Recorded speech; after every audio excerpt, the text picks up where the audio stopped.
Hello Sector Watchers, welcome to the show. This is the 118th episode of Sector Spotlight for Tuesday the 8th of March, recording it on Monday the 7th.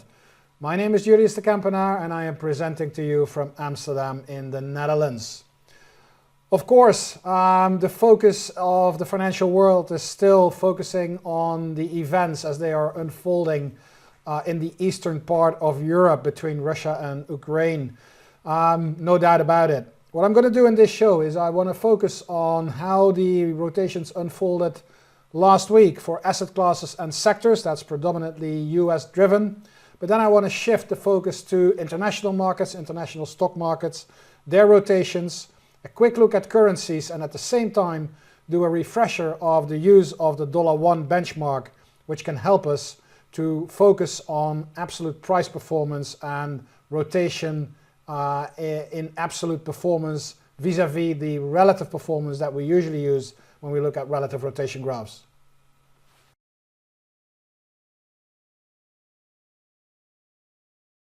Starting with the RRGs for asset classes. We have the weekly RRG on the right, the daily on the left. And if we take a quick look at what happened on the daily rotation on the right hand side, then we see that there is a big disconnect between, well, basically between stocks and everything else. Stocks are still on the daily chart floating around inside the lagging quadrant, and you see, the dollar, fixed income, everything is moving inside the leading quadrant, and the general direction is sort of top right. By the way, I have ticked off both of the commodity tails of this chart because it is a big distortion. You see those DJP and GSG tails shooting off to the right, so there's absolutely no doubt on what is the strongest asset class right now. That is, without a doubt, commodities, and for a while already. This is just, mind you, this is just the last 5 trading days. If you look at the rotation, otherwise you can see that that is going on for quite some time already. So the commodities continue their enormously strong rotation further into the leading quadrant. Again, back to the rest of the asset classes. Stocks inside lagging, sort of picking up a little bit of momentum recently. And the US dollar, we're going to take a look at the US dollar in a minute a little bit more closely, because I think that's important what's happening there. Otherwise, there's still a preference for fixed income over the stock market. If you bring that to the weekly RRG, and again, I've also here taken off the GSG and DJP tails. If you bring them back on, and you can see how strong and how disconnected they are from the other asset classes. So to make this chart better readable, I take those tails off and look at what's going on. And again, here surfaces the strength of the US dollar without a doubt, and the rotation into weakening and further into weakening for real estate and SPY, the stock market. On the opposite side, we've got fixed income with government bonds and high yield already inside leading, and corporate bonds sort of lagging those two, so not lagging as in lagging quadrant, but lagging the tails of government bonds and high yields. I think the bigger picture here is very clear actually. It's commodities, all out commodities, super strong asset class. As you know, energy is a big part of that, and that's driving that asset class. And risk off with regard to real estate and stocks. That is also a pretty clear message that we're getting here. Now, if we look at some of the individual charts, then starting with the S&P 500 with SPY, we mentioned 420 as an important level in the recent episodes of Sector Spotlight. Last week we dipped to 410, we bounced back above it, and we managed to stay above 420, which is good for now, I think. But if you look at the daily version of the S&P 500 chart, then you see that it looks as if we have a new lower high in place. So we got this whole string of lower highs and lower lows in place. That is, you know, no doubt there is a downtrend in stocks on the daily scale, and if you look on the weekly, then you know this is not a new low yet, but we've got lower lows here, we've got lower highs. It's not a strong market, let me put it like that. It's I think it's still very, very dangerous in the stock market out there. Maybe a couple of sectors that are interesting, but stock market as a whole, be very, very careful. If you look at the currency and we look at the euro dollar is now really starting to decline. So this is dollar strength, very clearly dollar strength. We had a little bit of a hiccup here when the dollar got out of that channel and bounced back to almost 115. But that reversed, that resistance level held up. We dropped back into that channel and we're now nosediving to new lows, to relatively new lows. We're challenging that lower boundary. And I think we should be prepared to see euro dollar go towards 108, maybe a little bit lower, and ultimately 107 is the 2020 low, which is very important to watch in coming weeks. Now, just to complete the picture, here is your government bonds, the breakdown, we discussed it, it's still there. We're bouncing back up, so I'm watching this 26.15 area as new potential resistance for government bonds. And here we've got DJP, see that strength and the acceleration there, and both that goes also for GSG. And as you can see on both of these commodity charts, you know, this is a massive rise already, but in the bigger scheme of things, if you go back to 2008, commodities, this DJP was trading around 72. So that's about still double of what we are today. I'm going to leave it at this for the asset allocation section, and we're going to switch to the sectors now.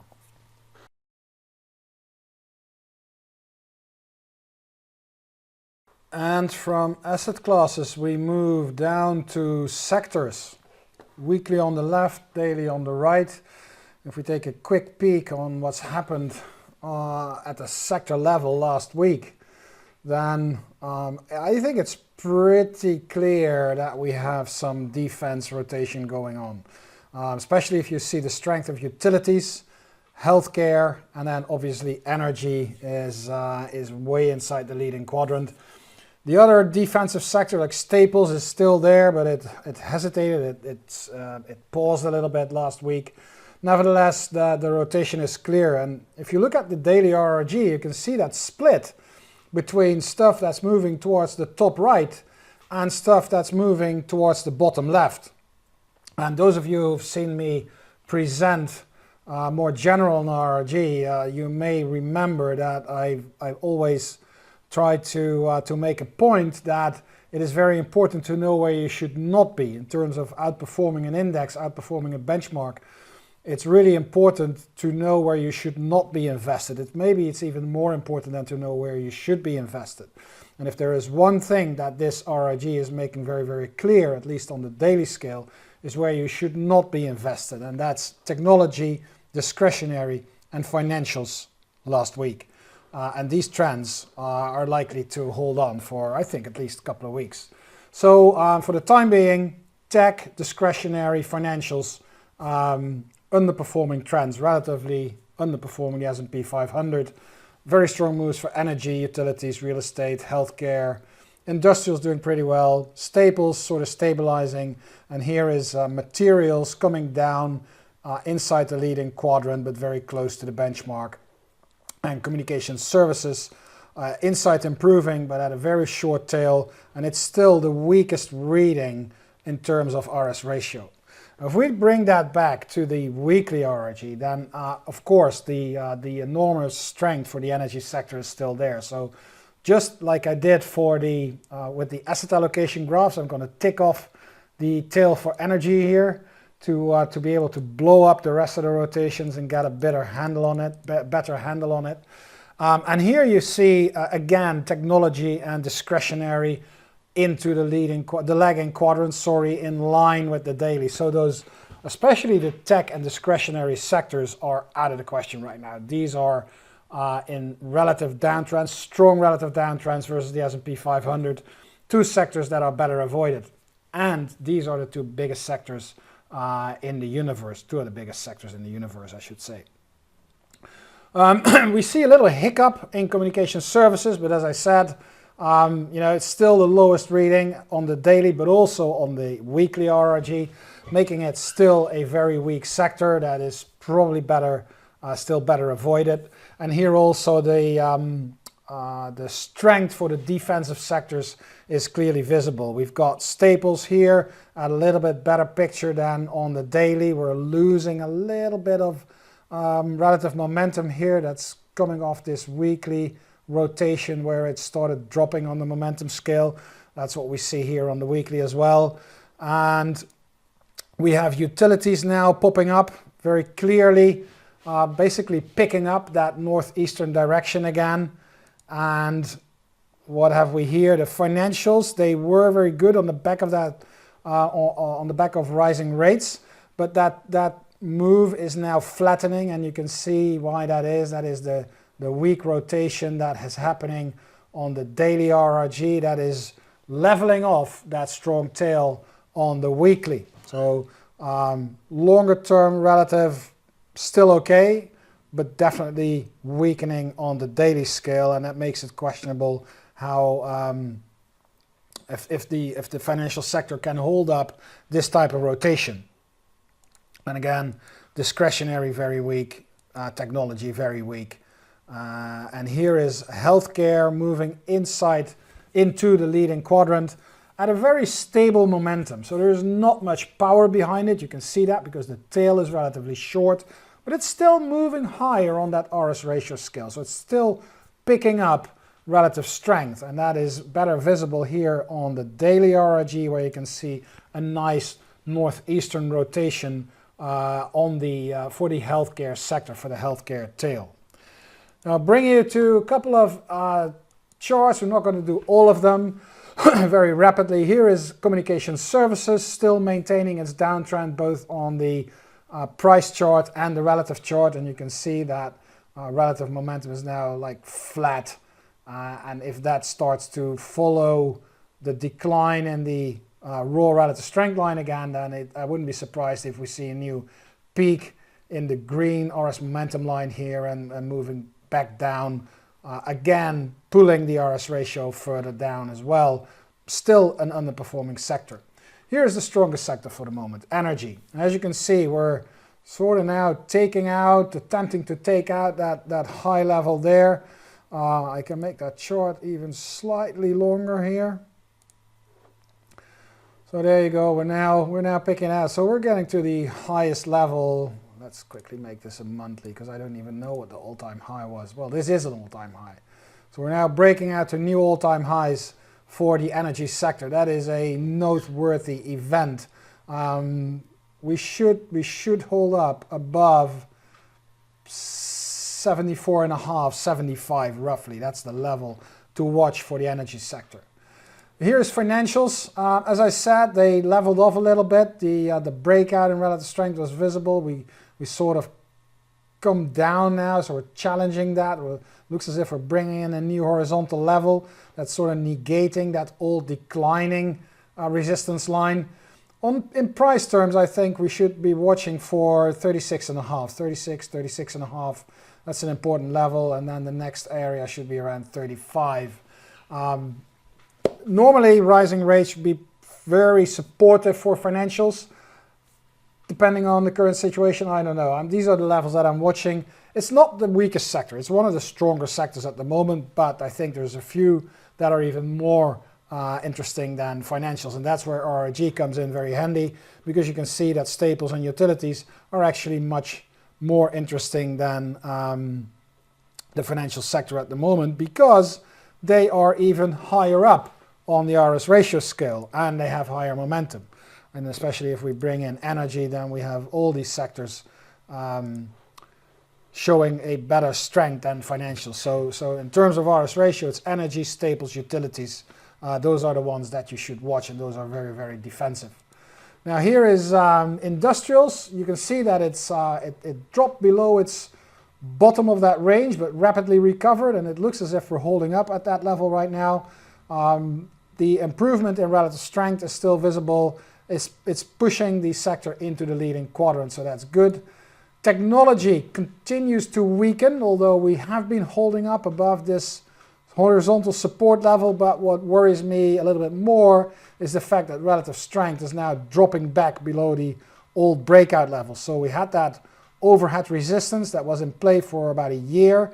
When we took it out, everything looked very good. It was like, yeah, there is a new move in technology starting, but that move well, didn't do as expected, and it's now dropping back below that support level. You can see the weakness in price, and you can see how it is pushing the tail into the lagging quadrant, making technology one of the weaker sectors for the time being. Here we have utilities. That is now one of the stronger sectors. Look at this relative strength. It's a completely different picture. It's actually breaking overhead resistance levels. It's coming out of a long downtrend, and this is, you know, signaling a lot of strength for the utility sector going forward. Very, very defensive, very, very strong sector for the moment. Look at this move. It's like a couple of dollars move over the last week. That's about 4.5% for utilities and even 8% for energy last week. So these are really strong moves. Now, healthcare, that's the other defensive sector. You can see the improvement in relative strength. You can see how it's keeping the RRG lines above 100. The price chart is not that strong, but if the S&P goes down and healthcare remains where it is, it'll still be an outperforming sector. So keep that in the back of your mind when you look at the healthcare sector, and there may be a couple of good stocks, a couple of good stock picks to find inside the sector. And then finally, wrapping this segment up with the discretionary sector. As I said, discretionary and technology are very weak sectors at the moment. You can see the weakness in the price chart. Discretionary definitely dropped below this support level. It's now bouncing back, but it has trouble, you know, fighting that 173, 174 area where it used to be support and it's now going to be resistance. And you can see how relative strength is now challenging that lower boundary, that horizontal support level, with the RRG lines already way down below 100, pushing the discretionary sector deep into the lagging quadrant.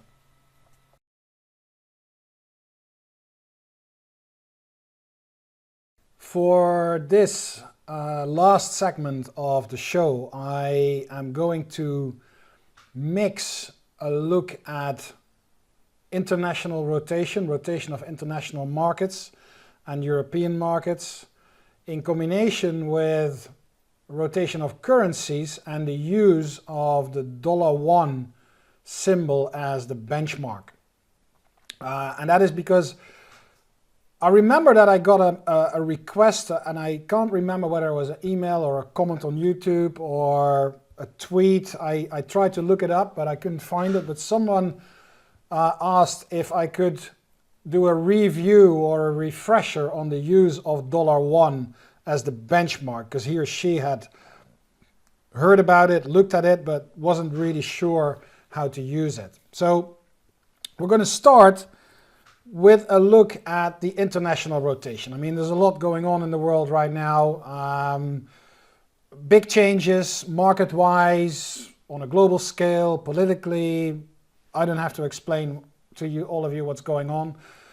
So when you look at the world from a stock market perspective and you use RRG, then the image here on the left is what you will see. This is a list of major stock market indexes and the rotation of these markets versus the Dow Jones Global Index.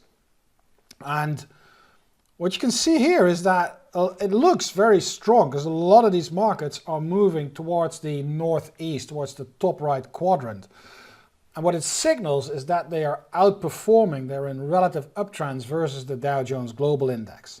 Now, if we go very quickly over these markets, then you see here Brazil, you see Indonesia. I wrote about it, and we talked about it in Sector Spotlight not too long ago, and I mentioned Indonesia as potentially an interesting market to take a look at.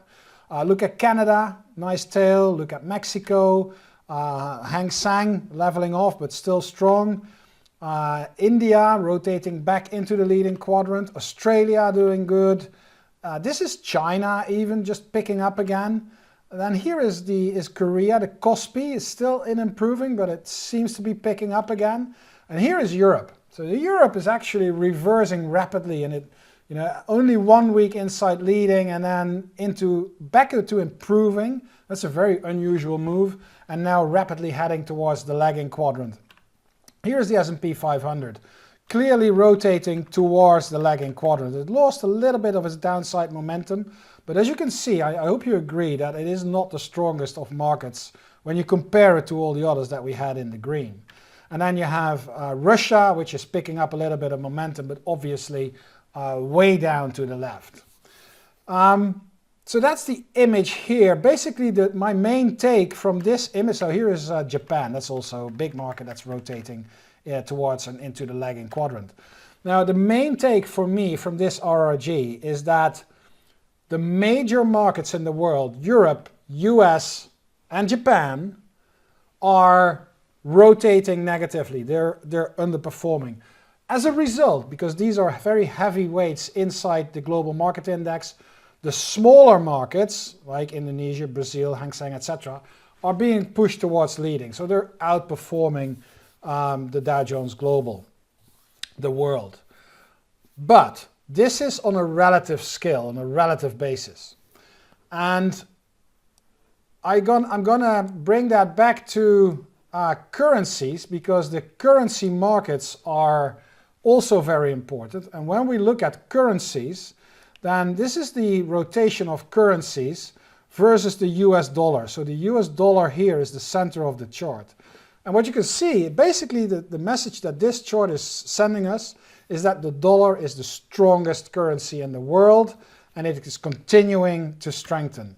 New Zealand's picking up a little bit, but it's still way to the left. Euro rolling over, we saw the charts. Yen is picking up a little bit, but it's still way to the left. Noki is rolling over downward. Australia picking up a little bit, but still on the left-hand side. The pound cable is rolling over.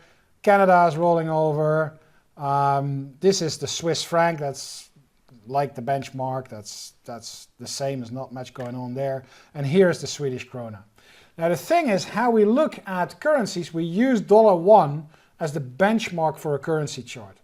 And if you want a real in-depth explanation, I invite you to go to this blog article here, How to Show Currency Rotation on a Relative Rotation Graph. It explains what $1 does and why you need $1 as the benchmark when you look at currencies. Because in essence, the short version is that currencies are already a relative by themselves. It's the pound expressed in the US dollar. It's the Swedish krona expressed in the US dollar. However, you can use $1 in another fashion as well. Remember this chart for the regional equity, the major market indexes that we showed here. This is on a relative basis. But you can see that the global index itself is nosediving, like most stock markets in the world. Now look at this. When we change the benchmark to $1, and what we now essentially will do is we're going to look at all these markets, all these market indexes from an absolute point of view. So instead of watching relative rotation, we're looking at price rotation. We're looking at price in an absolute way, in an absolute fashion. And if you do it like that, and you update that chart, and you see what we then have is everything is now moving towards the lower left-hand quadrant, or at least most of it.